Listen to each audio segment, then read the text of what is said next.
50।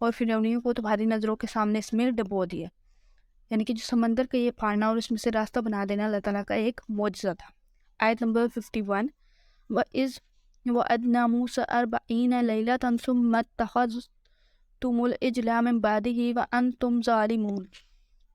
ترجمہ: اور ہم نے حضرت موسیٰ علیہ السلام سے 40 راتوں کا وعدہ لیا، پھر تم نے اس کے بعد بچڑا پوجنا شروع کر دیا اور تم ظالم بن گئے. یہاں پر یہ گوشالہ جو پرستی کا واقعہ ہے یہ اس وقت ہوا جب فرعونیوں سے نجات پانے کے بعد بنو اسرائیل جزیرہ نما سینا پہنچے. وہاں اللہ تعالیٰ نے حضرت موسیٰ علیہ السلام کو تورات دینے کے لیے 40 راتوں کے لیے کوہ طور پر بلایا. حضرت موسیٰ علیہ السلام کے جانے کے بعد بنی اسرائیل نے سامری کے پیچھے لگ گئے، بچڑے کی پوجا شروع کر دی انہوں نے. اور انسان کتنا ظاہر پرست ہے نا کہ اللہ تعالیٰ کی قدرت کتنی بڑی نشانیاں دیکھنے کے باوجود اور نبیوں جیسے حضرت ہارون اور حضرت موسیٰ علیہ السلام کی موجودگی کے باوجود بھی وہ بچڑے کو اپنا معبود سمجھنے لگے. آج کا مسلمان بھی اسی طرح کے شرکی عقائد و اعمال میں بری طرح مبتلا ہے، لیکن وہ سمجھتا ہے کہ مسلمان مشرک کس طرح ہو سکتا ہے. مسلمان شرک اس چیز کو سمجھتے ہیں کہ جیسے کافر پتھر کی مورتیوں کی پوجا کرتے ہیں، حالانکہ ہمارے نام نہاد میں جو مسلمان ہیں وہ بھی تو مشرک ہی ہیں اور شرک میں مبتلا ہیں. وہ کیسے کہ مسلمان بھی تو قبروں کے ساتھ وہی کچھ کرتے ہیں جو پتھر کے پجاری اپنی مورتیوں کے ساتھ کیا کرتے ہیں. جب بنی اسرائیل فرعون سے بچ کر سمندر پار کر گئے تھے تو یہ لوگ ایک جزیرہ پر پہنچے جس کا نام سینا تھا، اسے صحرائے سینا بھی کہتے ہیں. ٹھیک ہے، تو وہاں پر اللہ تعالیٰ نے حضرت موسیٰ علیہ السلام کو کوہ طور پر ملاقات کے لیے بلایا تھا 40 دن کے لیے. تو حضرت موسیٰ علیہ السلام پیچھے ساری ذمہ داری اپنے بھائی حضرت ہارون علیہ السلام کو سونپ گئے تھے. پھر جب حضرت موسیٰ علیہ السلام کوہ طور پر گئے تو ایک جادوگر نے، جس کا نام سامری تھا، کہا جاتا ہے کہ اس نے ایک سونے کی گائے، مطلب اس کا گائے کا پتلا تھا، وہ گائے جو سونے کا، یعنی کہ وہ اس گائے کا پتلا سونے کا تھا. سامری جادوگر نے حضرت جبرائیل علیہ السلام کی گھوڑے کے پاؤں کی جو مٹی تھی وہ لے کر اس گائے کے پتلے پر لگائی تھی، جس کی وجہ سے اس پتلے سے آواز پیدا ہونی شروع ہو گئی تھی. مطلب جیسے کوئی چھنکنا ہو، اسی طرح جیسے بچوں کا کھلونا نہیں ہوتا اس کو ہلائیں تو آواز آتی ہے اس طرح سے. تو لوگ حیران ہو گئے کہ پتلے سے کیسے آواز آ سکتی ہے، تو انہوں نے اس پتلے کو خدا ماننا شروع کر دیا اور نعوذ باللہ اس کی پوجا کرنی بھی شروع کر دی. آگے دیکھیں آیت نمبر 52 ثم عفونا عنکم من بعد ذلک لعلکم تشکرون. ترجمہ: لیکن ہم نے باوجود اس کے پھر بھی تمہیں معاف کر دیا تاکہ تم شکر کرو. اس کی تفسیر جیسے پچھلی آیت میں نے آپ کو بتایا کہ لوگ بچڑے کی پوجا کرنے لگے تھے، تو اس سوائے حضرت ہارون اور ان کے 12,000 ساتھیوں کے علاوہ باقی ساری قوم ہی شرک میں مبتلا ہو گئی تھی. جب حضرت موسیٰ علیہ السلام 40 دن بعد واپس تشریف لائے تو یہ دیکھ کر پریشان ہوئے. قوم کی حالت کو دیکھ کر حضرت موسیٰ علیہ السلام نے انہیں تنبیہ کی اور انہوں نے حضرت موسیٰ علیہ السلام کے بتائے ہوئے طریقے کے مطابق توبہ کی تو اللہ تعالیٰ نے انہیں معاف کر دیا. آگے دیکھیں آیت نمبر 53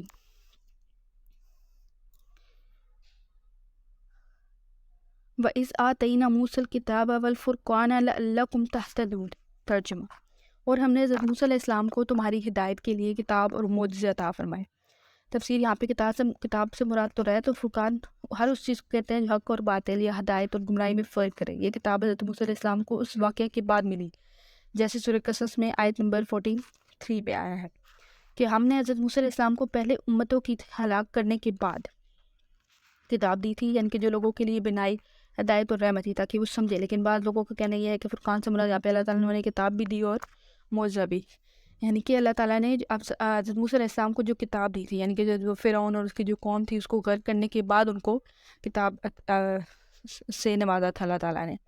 آیت نمبر 54 وَإِذْ قَالَ مُوسَىٰ لِقَوْمِهِ يَا قَوْمِ إِنَّكُمْ ظَلَمْتُمْ أَنفُسَكُمْ بِاتِّخَاذِكُمُ الْعِجْلَ فَتُوبُوا إِلَىٰ بَارِئِكُمْ فَاقْتُلُوا أَنفُسَكُمْ ذَٰلِكُمْ خَيْرٌ لَكُمْ عِندَ بَارِئِكُمْ فَتَابَ عَلَيْكُمْ إِنَّهُ هُوَ التَّوَّابُ الرَّحِيمُ.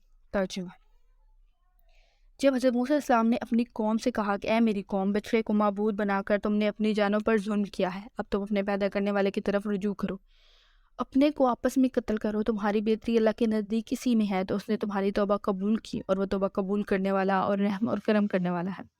تفسیر: جب حضرت موسیٰ علیہ السلام نے شرک پر انہیں متنبہ فرمایا تو پھر ان لوگوں نے اپنی غلطی کا انہیں احساس ہوا اور انہوں نے توبہ کر لی، اور توبہ کا طریقہ اللہ تعالیٰ نے قتل تجویز کیا کہ اپنے آپ کو آپس میں قتل کرو. اس کی وہ 2 تفسیر یہاں پر کی گئی ہے کہ یہ کہ جنہوں نے بچڑے کی پوجا نہیں کی تھی وہ لوگ پوجا کرنے والے کو قتل کر دے.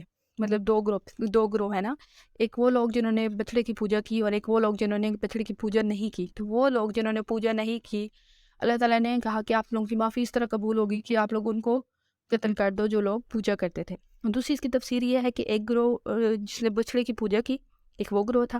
دوسرا گروہ وہ جس نے پوجا تو نہیں کی لیکن اس نے پہلے گروہ کو روکا بھی نہیں. ٹھیک ہے. تیسرا گروہ وہ ہے جس نے نہ خود پوجا کی لیکن انہوں نے پہلے گروہ کو روکا بھی اس چیز سے. تو دوسرا گروہ جنہوں نے پہلے گروہ کو پوجا کرنے سے نہیں روکا تھا ان کو حکم ہوا کہ شرک کرنے والوں کو قتل کر دو، یعنی کہ ان کی توبہ کا کفارہ شرک کرنے والوں کو قتل کرنا تھا. مقتولین کی تعداد 70,000 بیان کی گئی ہے، یعنی کہ 70,000 لوگ تھے جنہوں نے شرک کیا، ان کو قتل کیا گیا. پھر جا کر دوسرے گروہ کی توبہ قبول ہے.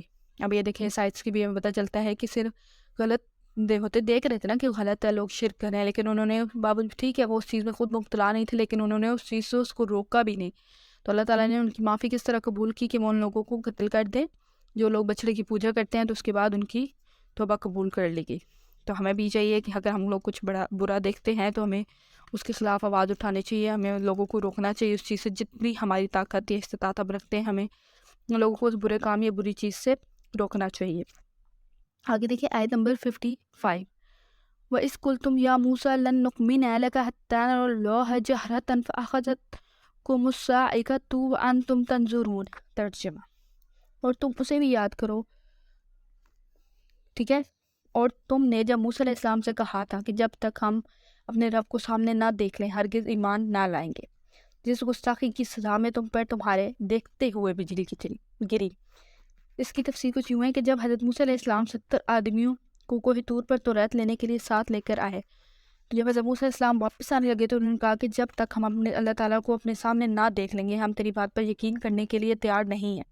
جس پر بطور عطاب ان پر بجلی گری اور وہ مر گئے. جب موسیٰ علیہ السلام سخت پریشان ہوئے اور ان کی زندگی کی دعا کی جس پر اللہ تعالیٰ نے انہیں دوبارہ زندہ کر دیا. دیکھتے ہوئے بجلی یہاں پر گرنے سے مطلب مراد یہ ہے کہ ابتدا میں جن پر بجلی گری تھی، جن لوگوں پر شروع میں بجلی گری، آخر والے اسے دیکھ رہے تھے حتیٰ کہ سب موت کی آغوش میں چلے گئے. آج کے لیے اتنا ہی بہت ہے. آج ہم لوگوں نے آیت نمبر 49 سے لے کے آیت نمبر 55 تک پڑھا ہے. امید ہے کہ آپ لوگ بھی قرآن کو ترجمہ اور تفسیر سے پڑھ رہے ہوں گے اور میں جو بتا رہی ہوں آپ لوگ اس چیز کو سمجھ رہے ہوں گے، آپ کو سمجھ آ رہا ہوگا کہ قرآن میں کیا بتایا گیا ہے. تو میری ویڈیو ضرور دیکھا کریں، اس کو دھیان سے سنا کریں تاکہ اوبیسلی ہم لوگ قرآن کو سمجھیں گے تو ہمارے لیے ہم لوگ اپنی آخرت کی تیاری کریں. جتنا ہم سے ہو سکے ہمیں چاہیے کہ ہم اپنی آخرت کو بہتر بنائیں. ہم قرآن کو دھیان سے سمجھ کر پڑھیں کہ اس میں اللہ تعالیٰ نے ہمیں کیا فرمایا ہے، ہمیں کس چیز کا حکم دیا اور کس چیز سے منع فرمایا ہے. اب مجھے اجازت دیجیے. اللہ حافظ.